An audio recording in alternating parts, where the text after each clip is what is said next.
Oi! Olá, crianças, boa tarde, boa terça-feira. Estamos aqui novamente de volta. E hoje a gente vai ter aula de história, tá bom? Peguem o livro de vocês de história, página 77, a cultura indígena. Crianças, na aula passada a gente falou sobre os primeiros contatos dos índios, certo? E eu falei mais ou menos um pouquinho sobre o que eu vou falar aqui hoje também, que é a continuação, né? A gente vai dar continuidade. Assim, todo mundo tá pronto aí pra gente começar? Então vamos começar. Na nossa cidade, nosso município, a gente tem um líder, onde a gente é representado por esse líder. Esse líder que nos representa é chamado de prefeito, certo? Já nas aldeias, não é assim que funciona. Nas aldeias, eles são representados pelo chefe, o chefe da aldeia, que é chamado também de cacique. O chefe deles é o cacique, onde eles usam aquele cocá enorme para diferenciar dos outros, certo? E aqui, crianças, tem um pequeno texto que fala o seguinte: os indígenas brasileiros vivem em tribos, que se dividem em aldeias ou tabas. Nas aldeias existem dois líderes, o chefe da aldeia, cacique ou morupixaba, e o pajé. O pajé ou xamã é uma figura de extrema importância dentro das tribos indígenas do Brasil. Ele é o indígena mais experiente e escolhido pela comunidade para a função sacerdotal. E crianças, os índios, eles não tinham, como você já sabe, eles não tinham costume de usar vestimentas. Eles usavam apenas uma proteção na parte de baixo, uma proteção.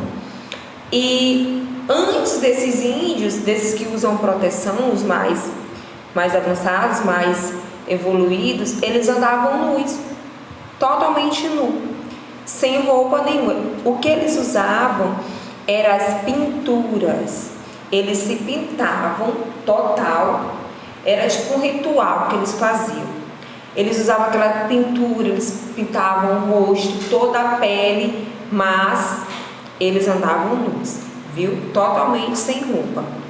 E eles não tinham vergonha, porque aquilo ali era a cultura deles. Então eles já nasceram assim. Quando eles nasceram, os pais, os tios, as pessoas que viviam que já habitavam na aldeia, eles já estavam nus, eles já viviam sem roupa, sem proteção nenhuma, todos descobertos. Então assim, para eles não faz diferença nenhuma, é como se fosse algo comum entre eles, certo?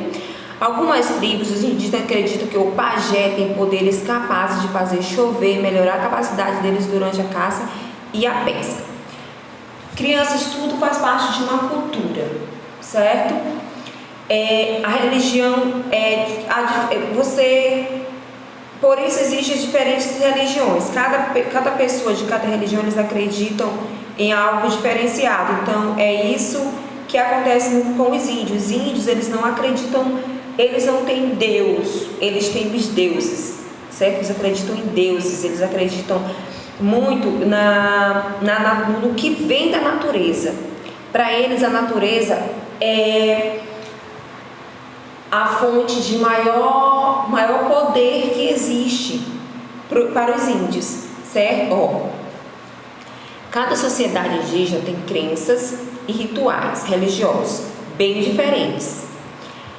Porém, todas as tribos acreditam nas forças da natureza e nos espíritos dos antepassados. Em geral, a religião é politeísta, isto é, acredita-se em vários deuses. Guaraci, o sol; Jaci, a lua; e Tupã, o raio e o trovão, certo? Então, assim, para eles, a natureza é intocável. Nada é como diz aquele filósofo, que na natureza nada se cria, tudo se transforma. Então, para eles, A natureza é sagrada. É sagrada. Para se eles vão caçar, eles pedem licença para a floresta, para a mata. Se eles vão pescar, eles pedem licença para o rio. Se eles vão colher uma fruta, eles pedem licença para a árvore. Se eles vão cortar uma árvore, caso eles vão pegar uma árvore de necessidade para construir uma oca, eles pedem licença para poder tirar a árvore. Então os índios, eles são muito crentes de que a natureza é a mãe natureza mesmo, ela é intocável, nada pode ser retirado da natureza. Então os índios, eles são as pessoas mais, digamos assim, mais protetores da natureza do mundo. São eles estão ali para proteger a natureza. Por isso que existe essa briga grande, às vezes, quando os fazendeiros querem invadir o território deles, destruindo tudo. Então o problema maior, que eles mais lamentam, é essa parte de não tocar na natureza. E para eles existem os deuses, que são a lua, o sol, o trovão, a água. Eles acreditam muito na força da natureza, que eles não usam remédios farmacêuticos industrializados. Eles usam os medicinais, as plantas medicinais retiradas direto da natureza, certo? O chá, tudo é na natureza. É muito comum nas tribos brasileiras e os indígenas acreditarem que a natureza é algo vivo, pois ela tem um espírito, um sopro vital e é um poder de crescimento incomparável, já que se não houver desmatamento, as árvores vivem muito mais do que as pessoas. Eu também acredito, crianças, que a natureza, as plantas, se não fossem cortadas, elas vivem muito mais do que a gente, a raça humana. A religiosidade nas tribos também está ligada à musicalidade. Como é que os índios eles se divertem? Esse tipo de maracá bem aqui é um tipo de instrumento. Eles usam para fazer aquele barulho, né? Eles usam esses colares, são as joias que eles usam, são os colares feitos de pedaços de árvores, pedaços de cascas de frutas, aí o esqueleto de animais, feito de espinhas de peixe. Tudo isso eles usam como acessório e para utilizar. Então, vocês já observaram eles usando aqueles pedaços enorme de madeira na orelha. Então, assim, os índios também sabem se divertir. Certo? Aqui nós temos a parte de uma dança, onde eles estão fazendo um tipo de ritual. E aqui nós temos uma outra parte. Os indígenas vivem nus ou seminus, não sente necessidade de cobrir o corpo, mas as pinturas corporais funcionam como um código social. Cada uma delas indicava uma situação específica: guerra, nascimento de filhos e ritos e luto. Por exemplo, para cada tipo de ocasião, de acontecimento, eles se pintavam de uma forma. Quando morria alguém da tribo, eles se pintavam, tinha uma pintura específica. Quando era o nascimento de um novo índio, de um índiozinho, eles também se pintavam. E também dançavam, eles faziam as danças deles, aquele ritual todo.